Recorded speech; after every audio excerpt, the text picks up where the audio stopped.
Hola, bienvenidos un día más a Dejemos que fluya.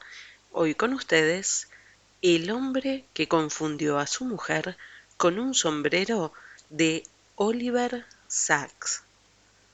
La dama desencarnada. Aquellos aspectos de las cosas que son más importantes para nosotros permanecen ocultos debido a su simplicidad y familiaridad. No somos capaces de percibir lo que tenemos continuamente ante los ojos. Los verdaderos fundamentos de la investigación no se hacen evidentes ni mucho menos. Wittgenstein. Lo que Wittgenstein escribe acá sobre epistemología podría aplicarse a aspectos de la propia fisiología y de la psicología, sobre todo en relación con lo que Sherrington llamó una vez nuestro sentido secreto, nuestro sexto sentido. Ese flujo sensorial continuo pero inconsciente de las partes móviles del cuerpo, músculos, tendones, articulaciones, por el que se controlan y se ajustan continuamente su posición, tono y movimiento, pero de un modo que para nosotros queda oculto por ser justamente automático e inconsciente. El resto de nuestros sentidos, los 5 sentidos, están abiertos, son evidentes, pero esto, nuestro sentido oculto, hubo de, digamos, descubrirlo Sherrington en la década de 1890. Él le llamó propiocepción, para distinguirlo de la exterocepción y de la interocepción, y, además, por ser imprescindible para que el individuo tenga un sentido de sí mismo, porque si sentimos el cuerpo como propio, como propiedad nuestra, es por cortesía justamente de la propiocepción. ¿Hay algo que sea más importante para nosotros a un nivel básico que el control, la propiedad y el manejo de nuestro propio yo físico? Y sin embargo es algo tan automático, tan familiar, que no le dedicamos jamás un pensamiento. Jonathan Miller produjo una maravillosa serie de televisión llamada The Body in Question, pero el cuerpo no se pone en cuestión normalmente. Nuestro cuerpo es algo que está fuera de duda, o quizás por debajo de ella. Está ahí, sin más, indiscutiblemente. Este carácter indiscutible del cuerpo, su certeza, es para Wittgenstein el principio y la base de todo conocimiento y de toda certeza. Así, en su último libro sobre la certeza, comienza diciendo: si sabes que aquí hay una mano, te otorgaremos todo lo demás. Pero luego, siguiendo el mismo razonamiento, en la misma página primera, dice: lo que podemos preguntar es si puede tener sentido dudarlo. Y poco después: ¿puedo dudarlo? Faltan bases para la duda. En realidad, su libro podría titularse Sobre la duda, en vez de Sobre la certeza, pues se caracteriza por la duda tanto como por la afirmación. Se pregunta concretamente, y nosotros por nuestra parte podríamos preguntarnos, si estos pensamientos no tendrían como estímulo su trabajo con pacientes en un hospital durante la guerra.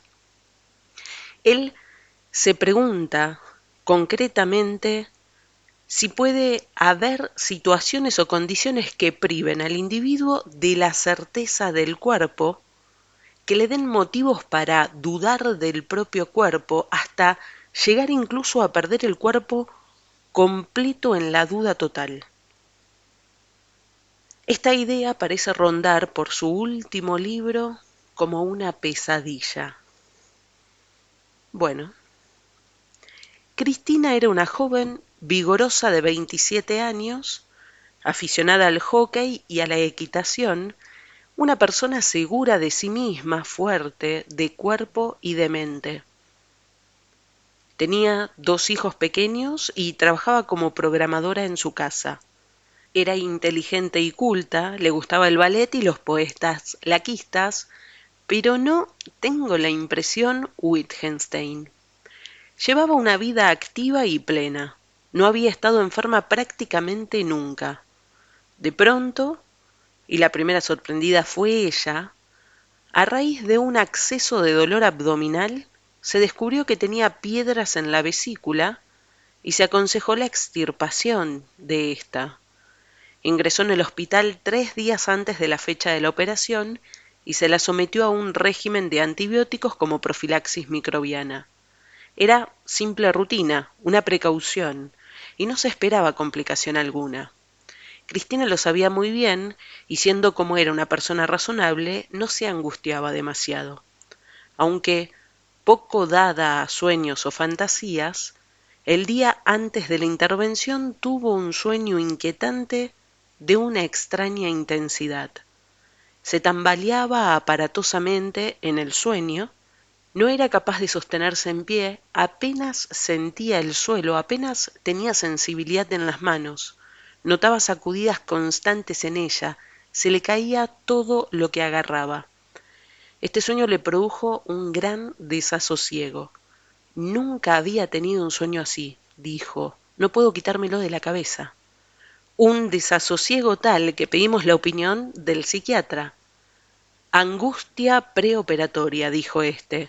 Perfectamente normal, pasa constantemente. Pero luego, aquel mismo día, el sueño se hizo realidad. Cristina se encontró con que era incapaz de mantenerse en pie. Sus movimientos eran torpes e involuntarios, se le caían las cosas de las manos. Se avisó de nuevo al psiquiatra, que pareció irritarse por ello, pero que parecía también en un principio dudoso y desconcertado.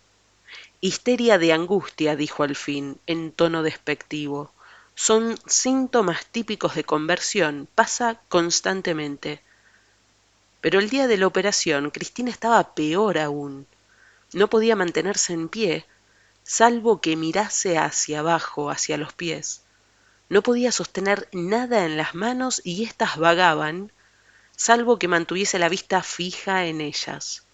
Cuando extendía una mano para agarrar algo o intentaba llevarse los alimentos a la boca, las manos se equivocaban, se quedaban cortas o se desviaban descabelladamente como si hubiese desaparecido cierta coordinación o control esencial.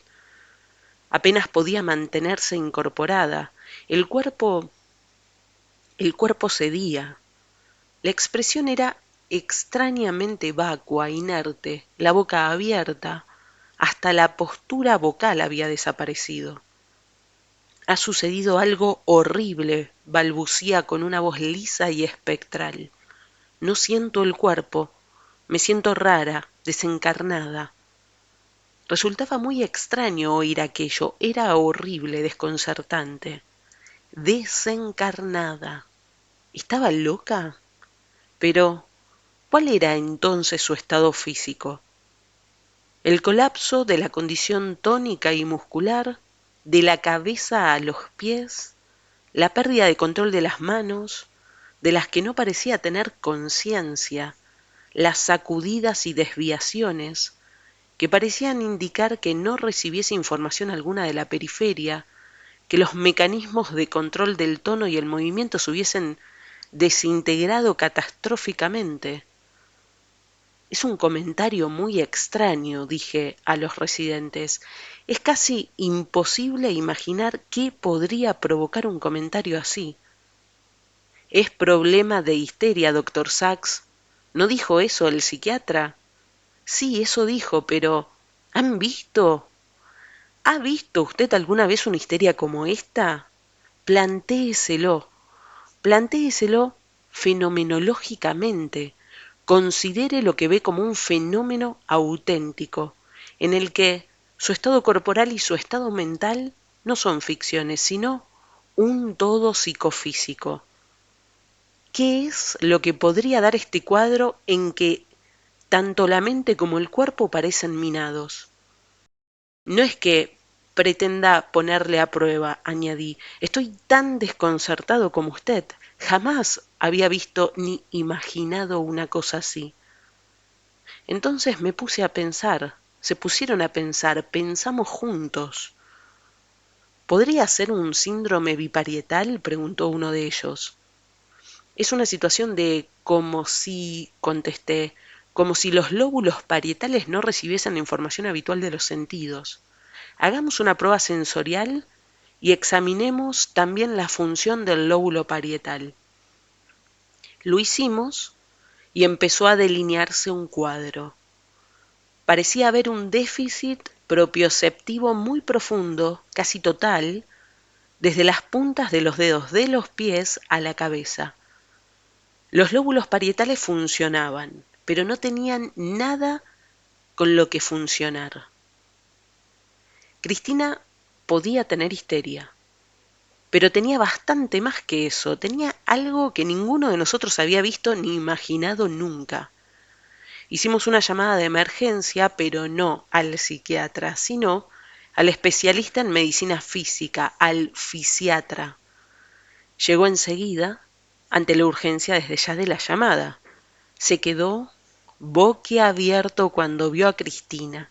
La examinó rápida y concienzudamente y luego hizo pruebas eléctricas de la función muscular y nerviosa. Esto es absolutamente inaudito. Nunca en mi vida he visto ni leído una cosa así. Ha perdido toda la propiocepción. Tienen razón ustedes, de la cabeza a los pies. No tiene la menor sensibilidad de músculos, tendones o articulaciones. Hay una pérdida ligera de otras modalidades sensoriales, el roce leve, la temperatura y el dolor, y una participación superficial de las fibras motoras también. Pero lo que ha soportado el daño es predominantemente el sentido de la posición, la propiocepción. ¿Cuál es la causa?, preguntamos. Los neurólogos son ustedes, determínenla. Por la tarde, Cristina estaba aún peor. Yacía inmóvil e inerte. Hasta la respiración era superficial. Su situación era grave, además de extraña. Pensábamos en colocarle un respirador. El cuadro que nos reveló el drenaje espinal indicaba polineuritis aguda, pero una polineuritis de un tipo absolutamente excepcional, no como el síndrome de Guillain-Barré, con su complicación motora abrumadora, sino una neuritis puramente o casi puramente sensorial que afectaba las raíces sensitivas de los nervios craneales y espinales a través del neuroeje. Se aplazó la operación, habría sido una locura dadas las circunstancias. Era mucho más urgente aclarar estas cuestiones. ¿Sobrevivirá? ¿Qué podemos hacer? ¿Cuál es el veredicto?, preguntó Cristina con voz apagada y una sonrisa aún más apagada después de que analizamos el fluido espinal. Tiene usted esa inflamación, esa neuritis, empezamos, y le dijimos todo lo que sabíamos. Si nos olvidamos algo o eludíamos algo, sus preguntas precisas nos obligaban a aclararlo y a revelarlo. ¿Qué posibilidades hay de mejora?, exigió. Nos miramos, la miramos. No tenemos ni idea, Cristina. El sentido del cuerpo, le expliqué, lo componen tres cosas: la visión, los órganos del equilibrio, que es el sistema vestibular, y la propiocepción. La propiocepción es lo que ella había perdido. Normalmente operan los tres juntos. Si uno falla, los otros pueden suplirlo hasta cierto punto. Entonces, le hablé concretamente de mi paciente, el señor MacGregor, que incapaz de utilizar sus órganos del equilibrio, utilizaba en su lugar la vista. Este caso lo vamos a ver más adelante. Y de pacientes con neurosífilis, Taves dorsalis, que tenían síntomas similares pero limitados a las piernas, y expliqué también cómo habían suplido esta deficiencia recurriendo a la vista. lo vamos a ver también más adelante. También le expliqué que si se pedía a un paciente de este tipo que moviera las piernas, éste podía muy bien decir, por supuesto, doctor, en cuanto las encuentre, las muevo.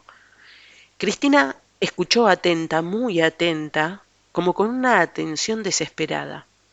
Lo que yo tengo que hacer entonces, dijo muy despacio, es utilizar la vista, usar los ojos en todas las ocasiones en que antes utilizaba, ¿cómo le llamó usted, doctor? La propiocepción. Ya me he dado cuenta, añadió pensativa, de que puedo perder los brazos. Pienso que están en un sitio y luego resulta que están en otro. Esta propiocepción es como los ojos del cuerpo, es la forma que tiene el cuerpo de verse a sí mismo, y si desaparece, como en mi caso, es como si el cuerpo estuviese ciego. Mi cuerpo no puede verse si ha perdido los ojos, ¿no? Así que tengo que vigilarlo, tengo que ser sus ojos, ¿no? Sí, dije, es eso. Podría usted ser fisióloga. Tendré que ser algo así como una fisióloga, sí, contestó, porque mi fisiología se ha descompuesto y puede que no se recomponga nunca de modo natural. Era una suerte que Cristina mostrase tanta fortaleza mental desde el principio, porque, aunque la inflamación aguda cedió y el fluido espinal recuperó la condición normal, la lesión de las fibras propioceptivas persistió, de modo que no hubo ninguna recuperación neurológica en una semana y tampoco la hubo en un año. En realidad, no ha habido mejora en los 8 años que han pasado ya, aunque haya conseguido llevar una vida especial, mediante adaptaciones y ajustes de todo género, no solo neurológicos, sino también emotivos y morales.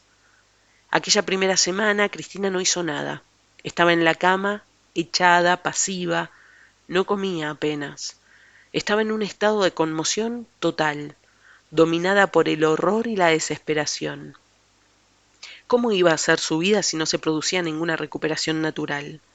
¿Qué clase de vida iba a ser si tenía que realizar todos los movimientos de modo artificial? ¿Qué clase de vida iba a poder vivir sobre todo si se sentía desencarnada? Luego, como suele pasar, la vida se afirmó y Cristina empezó a moverse. Al principio no podía hacer nada sin utilizar la vista y se derrumbaba en una masa inerte y desvalida en cuanto cerraba los ojos. Al principio tuvo que controlarse con la vista, mirando detenidamente cada parte del cuerpo cuando la movía, desplegando un cuidado y una vigilancia casi dolorosos. Sus movimientos, controlados y regulados conscientemente, eran al principio torpes, artificiales en sumo grado. Pero luego, y aquí nos sorprendimos los dos muchísimo, afortunadamente, por el poder de un automatismo progresivo que crecía a diario, luego sus movimientos empezaron a parecer más delicadamente modulados, más armónicos, más naturales, aunque seguían dependiendo totalmente del uso de la vista. De un modo progresivo ya, semana a semana, a la retroacción inconsciente normal de la propiocepción, fue sustituyéndola una retroacción igualmente inconsciente a través de la visión, mediante un automatismo visual y unos reflejos cada vez más integrados y fluidos. ¿Era posible también que estuviese sucediendo algo más trascendental? ¿Era posible que el modelo visual del cuerpo del cerebro o imagen del cuerpo, normalmente bastante débil, falta claro en los ciegos, y subsidiaria normalmente del modelo propioceptivo del cuerpo, era posible, en fin, que ese modelo, ahora que el modelo propioceptivo del cuerpo se había perdido, estuviese adquiriendo, por compensación o sustitución, una fuerza extraordinaria, excepcional, potenciada? Y a esto podría añadirse también un incremento compensatorio de la imagen o modelo vestibular del cuerpo en una cuantía superior ambas a lo que habíamos supuesto o esperado. Hubiese o no un mayor uso de la retroacción vestibular, había sin duda un mayor uso de los oídos, retroacción auditiva. Lo normal es que ésta sea subsidiaria y un poco intrascendente al hablar. El habla se conserva normal si estamos sordos debido a un resfriado, y algunos sordos congénitos pueden adquirir un dominio del habla prácticamente perfecto. Esto se debe a que la modulación del habla es normalmente propioceptiva, se halla gobernada por impulsos que afluyen de todos nuestros órganos vocales. Cristina había perdido este aflujo normal, esta aferencia, y había perdido su postura y tonos vocales propioceptivos normales, y tenía que recurrir por ello a los oídos, retroacción auditiva como sustitutos. Además de estas formas nuevas compensatorias de retroacción, Cristina empezó a desarrollar también varias formas de acción positiva nueva y compensatoria. Fue, en principio, deliberado, consciente, pero fue haciéndose inconsciente y automático. Contó en todo esto con la ayuda de un personal médico de rehabilitación inmensamente comprensivo y capaz. Así, en el momento que se produjo la catástrofe, y durante un mes después, más o menos, Cristina permaneció tan inerte como una muñeca de trapo. No era capaz siquiera de mantenerse sentada erguida.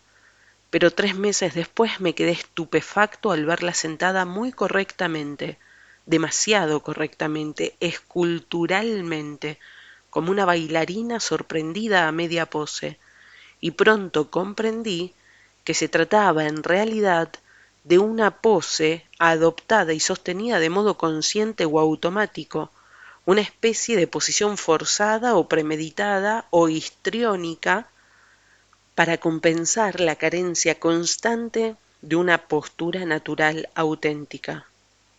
Como había fallado la naturaleza, Cristina recurría al artificio, pero el artificio lo sugería la naturaleza y pronto se convirtió en segunda naturaleza. Lo mismo con la voz, al principio se había mantenido casi muda. También la voz era algo proyectado, como para un público desde un escenario. Era una voz artificiosa, teatral, no por histrionismo o perversión en las motivaciones, sino porque aún no había postura vocal natural.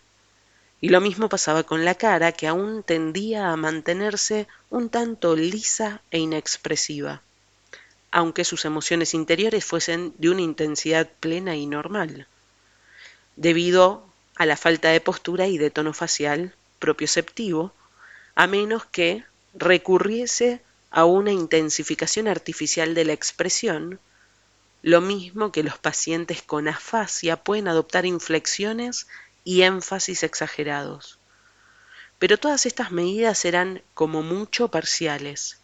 Hacían la vida posible, pero no normal. Cristina aprendió a caminar, a tomar un transporte público, a desarrollar las actividades habituales de la vida, pero solo ejercitando una gran vigilancia y haciendo las cosas de un modo que resultaba extraño y que podía descomponerse si dejaba de centrar la atención. Así, si comía mientras hablaba o si su atención estaba en otra parte, hacía el tenedor y el cuchillo con terrible fuerza, las uñas y las yemas de los dedos se quedaban sin sangre debido a la presión. Pero si aflojaba un poco aquella presión dolorosa, podía muy bien caérsele el cubierto. No había punto intermedio, no había modulación alguna.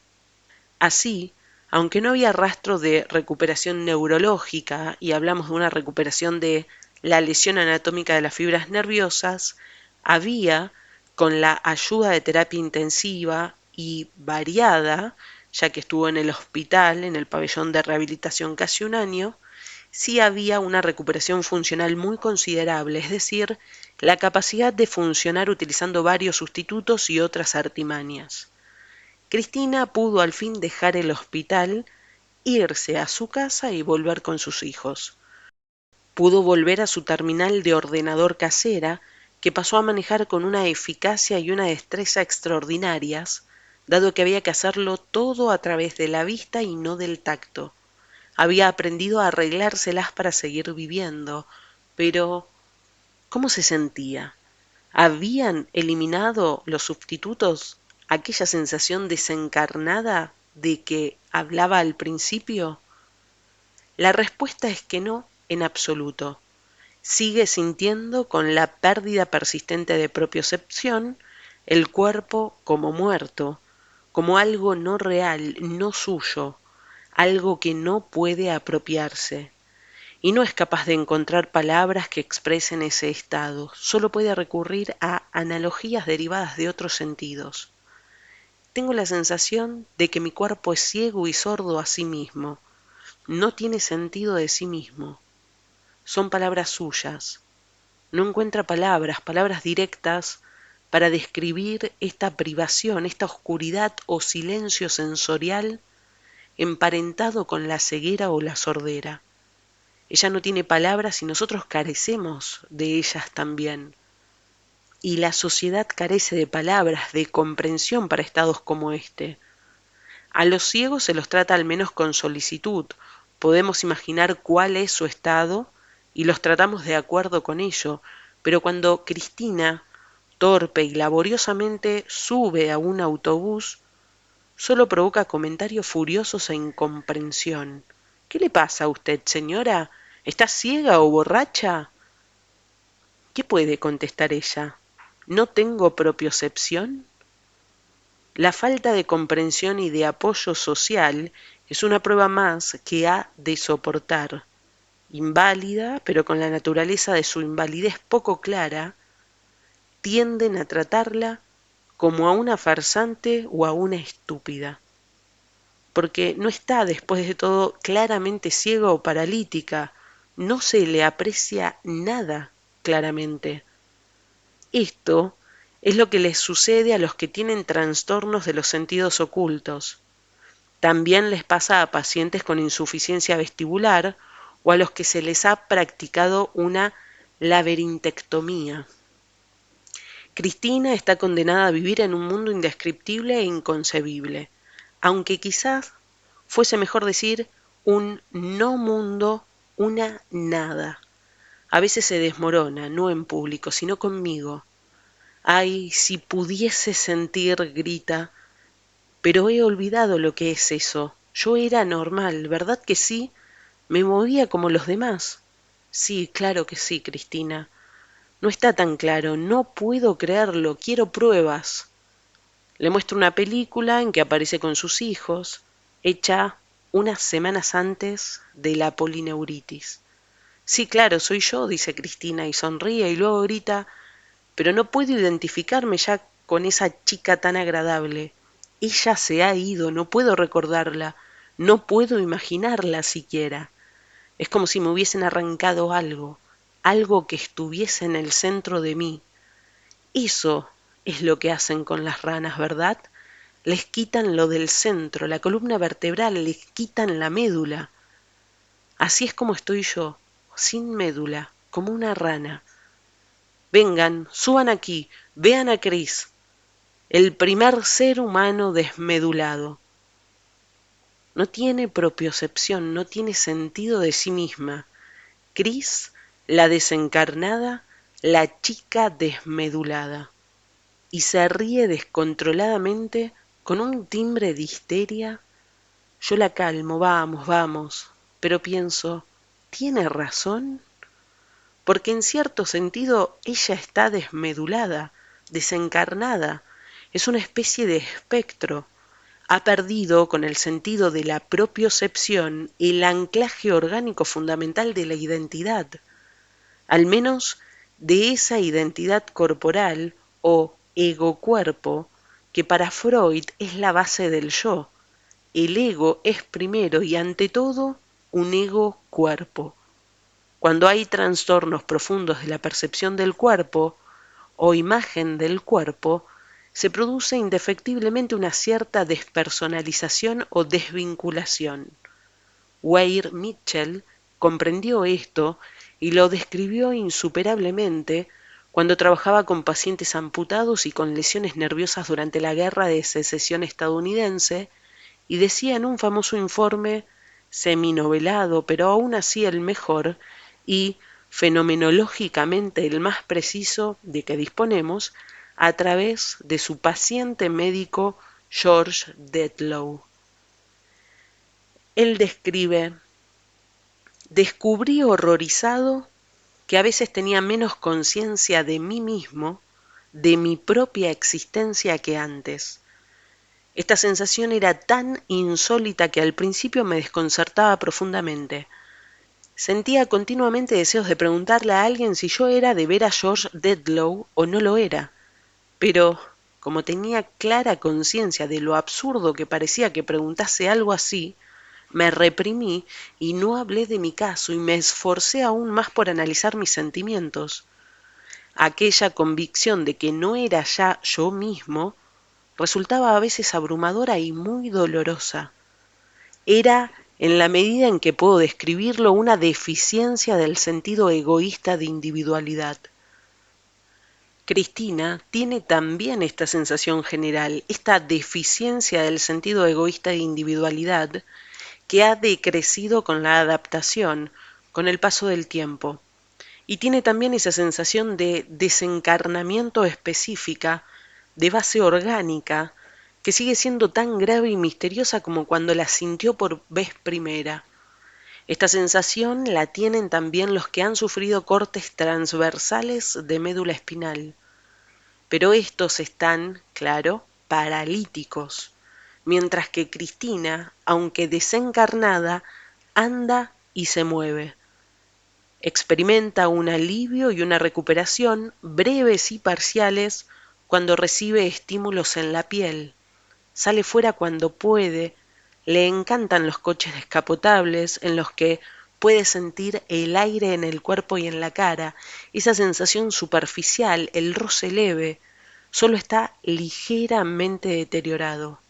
Es maravilloso, dice. Siento el aire en los brazos y en la cara y entonces sé, vagamente, que tengo brazos y cara. No es lo que debería de ser, pero es algo. Levanta este velo mortal y horrible durante un rato. Pero su situación es y sigue siendo una situación Wittgensteiniana. No sabe que aquí hay una mano. Su pérdida de propiocepción, su desaferentación, la ha privado de su base existencial, epistémica, y nada que pueda hacer o pensar alterará este hecho. No puede estar segura de su cuerpo. ¿Qué habría dicho Wittgenstein en esta situación? Cristina ha triunfado y ha fracasado a la vez de un modo extraordinario. Ha conseguido alcanzar el obrar, pero no el ser. Ha triunfado en una cuantía casi increíble en todas las adaptaciones que permiten la voluntad, el valor, la tenacidad, la independencia y la ductilidad de los sentidos y del sistema nervioso. Ha afronta una situación sin precedentes. Ha luchado contra obstáculos y dificultades inconcebibles y ha sobrevivido como un ser humano indomable, impresionante. Es uno de esos héroes anónimos o heroínas de la enfermedad neurológica, pero aún sigue y seguirá siempre enferma y derrotada. Ni todo el temple y el genio del mundo, ni todas las sustituciones o compensaciones que permite el sistema nervioso pueden modificar lo más mínimo su pérdida persistente y absoluta de la propiocepción, ese sexto sentido vital sin el cual el cuerpo permanece como algo irreal, desposeído. La pobre Cristina está desmedulada hoy, en 1985, igual que lo estaba hace 8 años, y así seguirá el resto de su vida. Una vida sin precedentes. Es, que yo sepa, la primera en su género, el primer ser humano desencarnado. Postdata. Cristina tiene ya compañía. El doctor H. Schaumburg, que ha sido el primero que ha descrito el síndrome, me ha comunicado que están apareciendo gran número de pacientes en todas partes con neuropatías sensoriales graves. Los más afectados tienen alteraciones de la imagen del cuerpo como Cristina. La mayoría son maniáticos de la salud o víctimas de la moda de las megavitaminas y han ingerido cantidades enormes de vitamina B6, conocida también como piridoxina. Así que hay ya unos centenares de hombres y mujeres desencarnados, aunque la mayoría, a diferencia de Cristina, pueden mejorar en cuanto dejen de envenenarse con piridoxina. Ponemos fin al capítulo de hoy. El viernes, un nuevo capítulo de El hombre que confundió a su mujer con un sombrero. Espero te esté gustando, que estés bien. Chao.